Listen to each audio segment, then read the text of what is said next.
इन उम्र दराज नेताओं को नहीं बल्कि युवाओं की बात करेंगे और आपको ये बताएंगे कि जब कोई देश युवा शक्ति को अपनी सॉफ्ट पावर बनाता है तो कैसे पूरी दुनिया उसे बहुत ध्यान से सुनती है।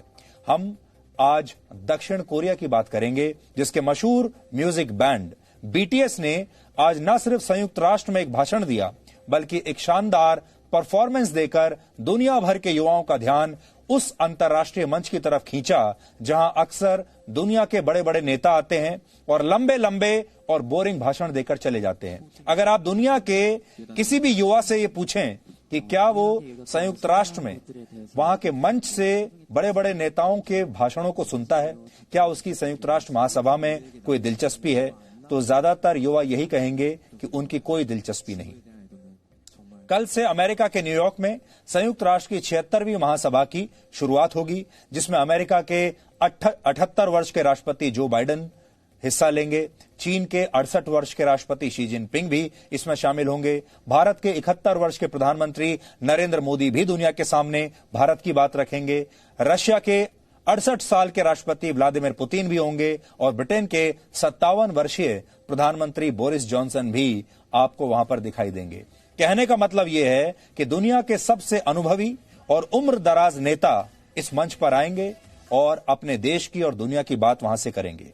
लेकिन इन तमाम नेताओं को हमारे दुनिया के, हमारे देश के कितने युवा ध्यान से सुनेंगे, ये बड़ी बात है। और जब तक दुनिया के युवा संयुक्त राष्ट्र की बात ध्यान से नहीं सुनेंगे, इन बड़े बड़े नेताओं की बात ध्यान से नहीं सुनेंगे, तब तक जमीन पर उन बड़े बड़े भाषणों का कोई असर होने वाला नहीं है। इसलिए यह बहुत जरूरी है इन तमाम नेताओं के लिए कि दुनिया के युवा उन्हें सुने। लेकिन वो ऐसा क्या करें? आज दुनिया का यह सबसे बड़ा मंच दक्षिण कोरिया के उन 7 युवाओं के नाम था जिनकी उम्र 23 से 28 वर्ष के बीच है। दुनिया इन्हें बीटीएस के नाम से जानती है। बीटीएस को दक्षिण कोरिया के राष्ट्रपति ने अपना विशेष दूत नियुक्त किया है और इन्हें विशेष डिप्लोमेटिक पासपोर्ट जारी किए हैं ताकि ये संयुक्त राष्ट्र महासभा में हिस्सा ले सकें। और बीटीएस के मेंबर्स ने आज पहले संयुक्त राष्ट्र में एक भाषण दिया और फिर अपने एक गाने पर शानदार परफॉर्मेंस दी जिसका नाम है परमिशन टू डांस। यह गाना जुलाई 2021 में रिलीज हुआ था और पहले हफ्ते में ही इसे 1.5 करोड़ लोगों ने ऑनलाइन स्ट्रीमिंग के जरिए देख लिया था, सुन लिया था। बीटीएस ने आज बता दिया कि जिस मंच पर दुनिया के बड़े बड़े नेता कई बार अपनी छाप नहीं छोड़ पाते, जहां पुराने जमाने की वैश्विक राजनीति किसी नतीजे पर पहुंच नहीं पाती, उस मंच से कला, संगीत और युवाओं के जरिए कैसे दुनिया का दिल जीता जा सकता है। इसलिए अब आप भी सबसे पहले यूनाइटेड नेशंस जनरल असेंबली में बीटीएस का यह परफॉर्मेंस देखिए और इस परफॉर्मेंस के जरिए उन्होंने दुनिया भर की कूटनीतिक राजनीति में एक नई शुरुआत की है, एक नया प्रयोग किया है और हम उम्मीद करते हैं कि आगे चलकर ऐसे और भी प्रयोग हमें देखने को मिलेंगे।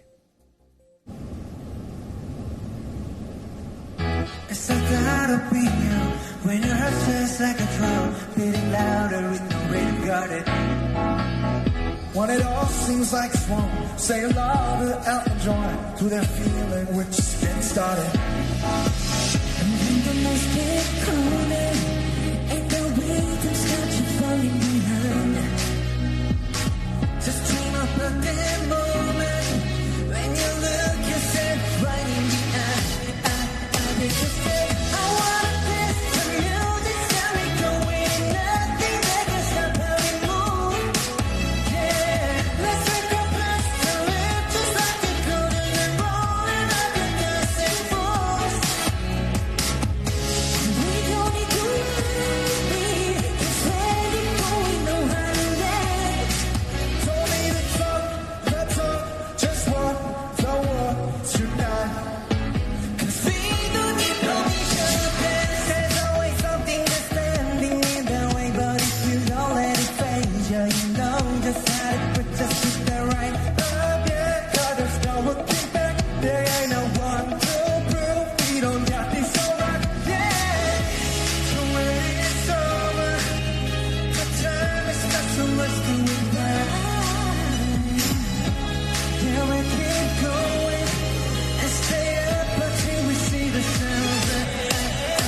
louder with no way to guard it.